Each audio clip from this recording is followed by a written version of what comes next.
নির্বাচনী প্রচারণার অংশ হিসেবে দীর্ঘ ২২ বছর পর এখন ময়মনসিংহে বিএনপি চেয়ারম্যান তারেক রহমান কিছুক্ষণ আগে ময়মনসিংহের সার্কিট হাউস ময়দানের জনসভা মঞ্চে এসে পৌঁছান বিএনপি চেয়ারম্যান।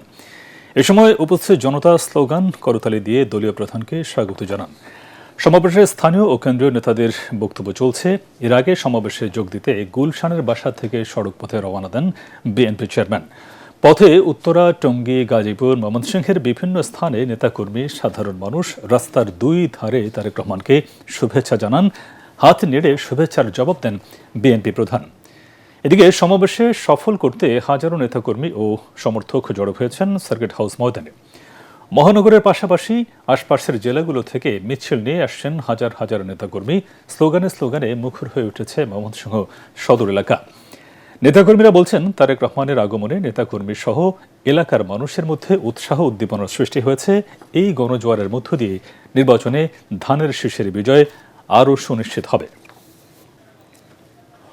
রহমান, তারেক রহমান, তারেক রহমানের আগমন, শুভেচ্ছা স্বাগতম, তারেক রহমানের আগমন, শুভেচ্ছা স্বাগতম, তারেক রহমানের আগমন, শুভেচ্ছা স্বাগতম, তারেক রহমানের আগমন, শুভেচ্ছা স্বাগতম।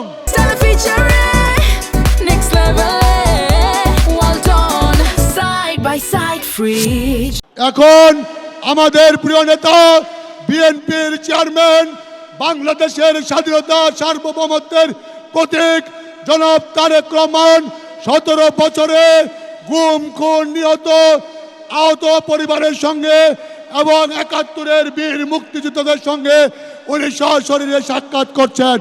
আমরা সবাই করতালির মাধ্যমে তারেক রহমানকে ধন্যবাদ এবং কৃতজ্ঞতা। মঞ্চে আসছে, মঞ্চে বিএনপির চেয়ারম্যান জনাব তারেক রহমান।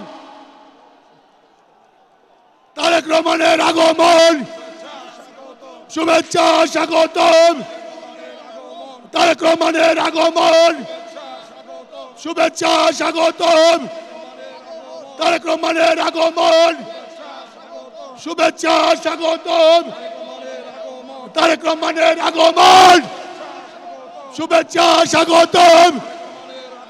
ময়মনসিংহের পক্ষ থেকে, ময়মনসিংহের পক্ষ থেকে তারেক রহমানের আগমন, ময়মনসিংহের পক্ষ থেকে লাল গোলাপ শুভেচ্ছা, ময়মনসিংহের পক্ষ থেকে।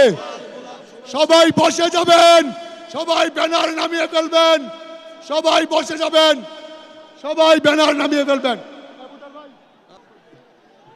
তারেক রহমানের আগমন, শুভেচ্ছা স্বাগতম। এ পর্যায়ে বক্তব্য রাখবেন বাংলাদেশ জাতীয়তাবাদী দল মনোনীত প্রার্থী, ময়মনসিংহ সদর ৪ আসনের প্রার্থী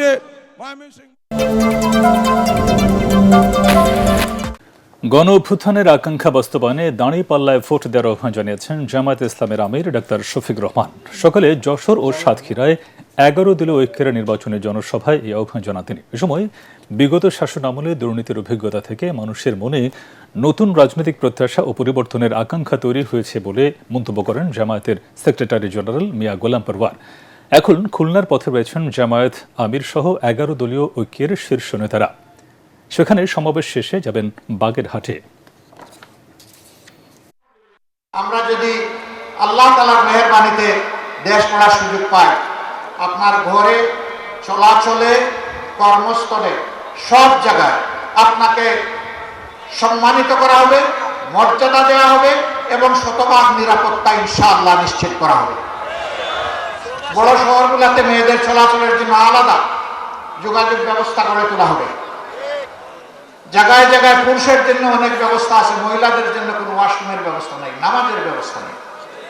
ইনশাআল্লাহ সেই উদ্যোগগুলো আমরা নেব।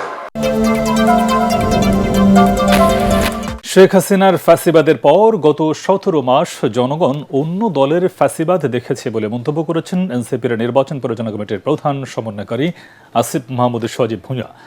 নোয়াখালী 2 আসনের সেবারহাট বাজারে 10 দলীয় জোটের পথসভায় তিনি বলেন, যারা অতীতে কোনো কথা রাখেনি তারা ভবিষ্যতেও কথা রাখবে না।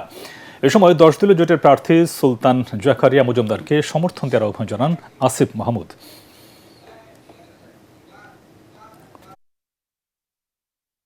আমরা 17 বছর শেখ হাসিনার ফ্যাসিবাদকে দেখেছি, কিন্তু ক্ষমতায় না আসতেই আমরা গত 17 মাস আরেকটি দলকে ঠিক শেখ হাসিনার ফ্যাসিবাদের মতোই কার্যক্রম করতে দেখেছি।